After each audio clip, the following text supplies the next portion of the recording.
अस्सलाम वालेकुम दोस्तों, उम्मीद है कि सभी भाई खैरियत से होंगे। होंडा सिटी IDSI, तो सबसे पहले इसके वाल्व क्लियरेंस पे बात कर लेते हैं। तो कंपनी रिकमेंडेशन के हिसाब से जब भी इसके टैपर्ड करने हैं तो इसके इंजन का जो टेम्परेचर है ये 38 डिग्री सेल्सियस से कम होना चाहिए। अगर इससे ज़्यादा टेम्परेचर या गर्म इंजन के हम टैपर्ड या वाल्व क्लियरेंस करते हैं तो जो टैपर्ड हैं वो लूज़ रहेंगे, जिसकी वजह से एक तो वो आवाज़ करेंगे, दूसरा ये होगा कि वाल्व के बंद होने और खुलने का जो टाइम है इसमें फ़र्क आएगा, जिसकी वजह से पावर लॉस होगा और इंजन की जो ओवरऑल परफॉर्मेंस है वो भी कम रहेगी। टैपर करने के लिए जो इसका पहला सिलेंडर है उसे टॉप डेड सेंटर पे लाना है। जैसा कि आपको पिक्चर में नज़र आ रहा है कि अब वाला मार्क जिस जगह पे है, इस जगह पे इसका जो पहला सिलेंडर है ये टॉप डेड सेंटर पे है और इस जगह पर इसके जो दोनों वाल्व हैं, इनटेक और एग्जॉस्ट, ये दोनों फ्री होंगे टैपर करने के लिए। इनटेक 0.15 mm की फिलर गेज और एग्जॉस्ट 0.26 mm की फिलर गेज से एडजस्ट करने हैं। जब आप पहले सिलेंडर को टॉप डेड सेंटर पे ले आएंगे तो फिलर गेज से आप चेक करेंगे, आपकी जो फिलर गेज है ये हल्की सी स्लाइड करनी चाहिए इनटेक और एग्जॉस्ट उसकी क्लियरेंस के मुताबिक। अगर तो आप चेक करते हैं गेज से तो टैपर्ड आपको टाइट लगता है तो आप उसे लूज़ करके दोबारा फिलर गेज से चेक करें, और अगर लूज़ है तो उसे थोड़ा सा टाइट करके दोबारा फिलर गेज से चेक करें। आपकी जो फिलर गेज है ये हल्की सी स्लाइड करनी चाहिए टैपर्ड में से। उसी तरह जैसे आपने पहले सिलेंडर का कर लिए हैं टैपर्ड, फिर आपने क्रैंक को क्लॉकवाइज घुमाना है। जब आप क्लॉकवाइज घुमाएंगे तो आपके सामने तीसरे सिलेंडर के जो मार्क हैं ये इस हिसाब से, जैसा कि पिक्चर में नज़र आ रहा है, इस तरह होंगे। तो यहाँ पर इसके तीसरे नंबर के जो वाल हैं वो फ्री होंगे टैपर्ड करने के लिए। तो उसी हिसाब से आप इनटेक और एग्जॉस्ट कर सकते हैं। ठीक है, ये जो मार्क आपको नज़र आ रहे हैं इससे आप थोड़ा सा ऊपर या थोड़ा सा नीचे करके भी टैपर्ड कर सकते हैं। टैपर्ड तो हो जाएंगे, लेकिन क्या होगा कि या तो लूज़ रहेंगे टैपर्ड या ज़्यादा टाइट होंगे, जिसकी वजह से जो वाल हैं उनके बंद होने और खुलने का जो टाइम है उनमें फ़र्क आएगा, जिसकी वजह से इंजन की जो ओवरऑल परफॉर्मेंस है वो कम रहेगी। तो इसलिए इन मार्क के हिसाब से टैपर्ड करना ज़रूरी है। और फिर आपने इसे क्लॉकवाइज फिर घुमाना है। तो यहाँ पर इसके जो चौथा नंबर सिलेंडर है, 4 नंबर, उसका मार्क आपको नज़र आ रहा है। यहाँ पर आप चौथे नंबर के जो वाल्व हैं या टैपर्ड हैं उन्हें आप एडजस्ट कर सकते हैं।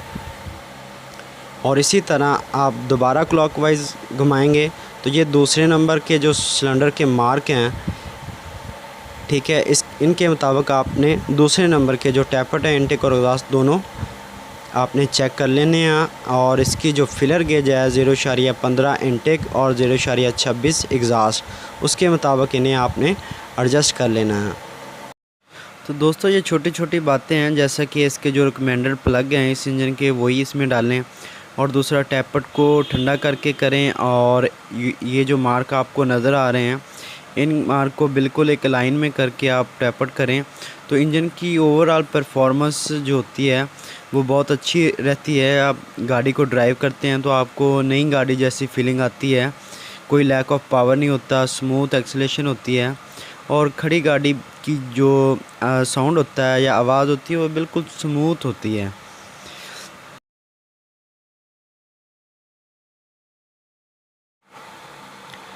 कंपनी जो इसमें स्पार्क प्लग रिकमेंड करती है वो है BKR6E11NGK और K20PRU11 डेंसो।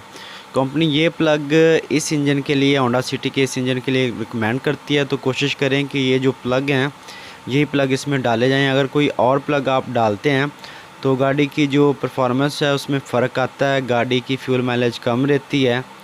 तो ये प्लग इस इंजन के साथ मैच होते हैं। और इन प्लग्स का जो गैप है, आप नए भी प्लग डालते हैं तो गैप ज़रूर चेक किया करें। ये 1 mm से 1.1 mm इसका जो न्यू प्लग आप डालते हैं ये होना चाहिए, और एक जैसा गैप होना चाहिए इन सारे प्लग का। तो अगर गैप प्रॉपर एडजस्ट नहीं होगा तो आइडल पे गाड़ी वाइब्रेशन करेगी और चलते हुए भी गाड़ी कोई अच्छी परफॉर्मेंस नहीं देगी। तो तो दोस्तों बात कर लेते हैं कुछ डेटा स्ट्रीम की रीडिंग की। इंजन को जब आप स्टार्ट करेंगे तो जो आपका आरपीएम है 1-2 मिनट के बाद ये 700 ± 50 यानी कि 650 से 750 के दरमियान ये रहेगा आइडल पे। और जो मैनीफ्यूल अब्सोल्यूट प्रेशर सेंसर है ये आपका आइडल पे 20 से 34% होगा। और जो इसकी वोल्टेज हैं वो 0.70 से 1.1 वोल्टेज पर होंगे। और अगर इससे कम या ज़्यादा हैं तो आप दूसरे सेंसर की रीडिंग चेक करें, इसकी वायरिंग या इस मैप सेंसर को चेक करें और गाड़ी के टैपर भी देखें कि मैनुअल के मुताबिक हैं एडजस्ट या नहीं। इंजन कूलेंट टेम्परेचर सेंसर दोस्तों ये 80 से लेकर जब आप गाड़ी को स्टार्ट कर देते हैं तो ये 80 से 100 के दरमियान रहता है। तो जो मैंने स्कैनर पे चेक किया है तो ये 80 से 96 डिग्री सेल्सियस के दरमियान रहता है, क्योंकि जब 96 पर पहुंचता है तो उसका रेडिएटर फ़ैन ऑन हो जाता है तो वो उसे 80 तक ले आता है वापस, और फिर दोबारा ये सर्कल चलता रहता है। तो इसका जो वोल्टेज है ये 0.5 से 0.8 वोल्टेज के दरमियान होंगे, यानी कि 0.50 से 0.80 वोल्टेज के दरमियान। कैलकुलेटर लोड वैल्यू ये आइडल पे आपकी 12 से 34% और 2500 आरपीएम पे ये 15 से 25% आपकी हो गई कैलकुलेटर लोड वैल्यू। इंटरकेयर टेम्परेचर ये दोस्तों जो आपका एम्बिएंट एयर टेम्परेचर सेंसर की जो रीडिंग होती है ये ठंडी गाड़ी की तकरीबन उसी के बराबर होती है और गर्म होने के बाद ये 5-10% कम ज़्यादा हो सकती है।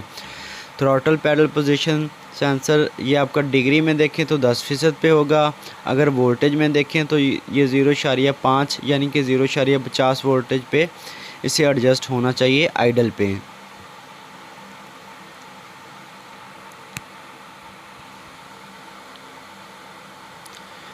Fuel term status fuel system status दोस्तों ये जब आप गाड़ी को स्टार्ट करते हैं, गाड़ी अपने ऑपरेटिंग टेम्परेचर पे पहुंचती है, इसका ऑटो सेंसर मैप सेंसर सब चीज़ें प्रॉपर काम करती हैं तो उस वक्त ये क्लोज़र लूप में काम करता है।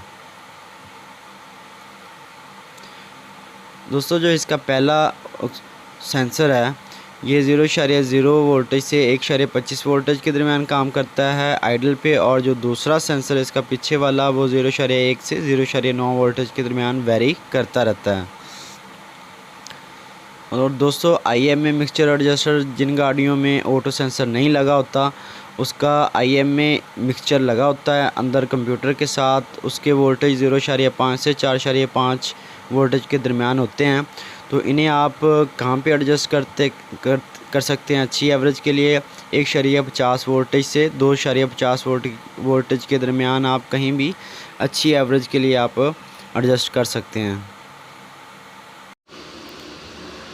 आइडल आरपीएम एडजस्टमेंट ये भाई सबसे आम एडजस्टमेंट होती है। जब तक ये प्रॉपर तरीके से एडजस्टमेंट ना हो तो एक तो गाड़ी एवरेज नहीं देती और दूसरा गाड़ी आरपीएम अप डाउन करती रहती है, चलते हुए झटके लेती है और पेट्रोल एवरेज का भी मसला रहता है। तो आइडल आरपीएम का प्रॉपर तरीके से एडजस्ट करना बहुत ज़रूरी होता है। जो कुछ भी आपने टून अप करने के लिए खोला था सब कुछ अच्छे तरीके से फिटिंग करने के बाद गाड़ी को स्टार्ट कर दें, और इलेक्ट्रिक चीज़ें जितनी भी हैं जैसे हेडलाइट, पार्किंग, ब्रेक और कार का स्टीरियो सिस्टम सब इलेक्ट्रिक चीज़ें आपने बंद कर देनी है और गाड़ी को स्टार्ट खड़े रहना देना 2 से 3 मिनट, ठीक है। उसके बाद आपने आरपीएम 2500 पे रखना है और तब तक रखना है जब तक रेडिएटर फ़ैन ऑटो ऑन ना हो जाए, और जब रेडिएटर फ़ैन ऑटो ऑन हो जाए आपने एक्सीलेटर छोड़ देना है और फिर 2 मिनट के लिए आपने गाड़ी को स्टार्ट रहने देना आइडल पे।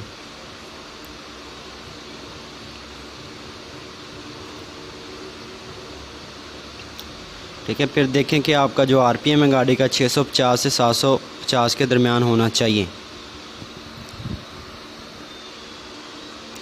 ठीक है। उसके बाद आप एसी, हेडलाइट, पार्किंग जितनी भी इलेक्ट्रिक चीज़ें हैं सभी चीज़ें ऑन करके देखें कि आरपीएम आपका स्टेबल होगा, ठीक है। इस तरह एक तो आरपीएम स्टेबल रहते हैं गाड़ी के, दूसरा एवरेज बहुत अच्छी देती है गाड़ी, आरपीएम अप डाउन का मसला नहीं रहता, चलते हुए झटके वगैरह का कोई इशू नहीं रहता गाड़ी में।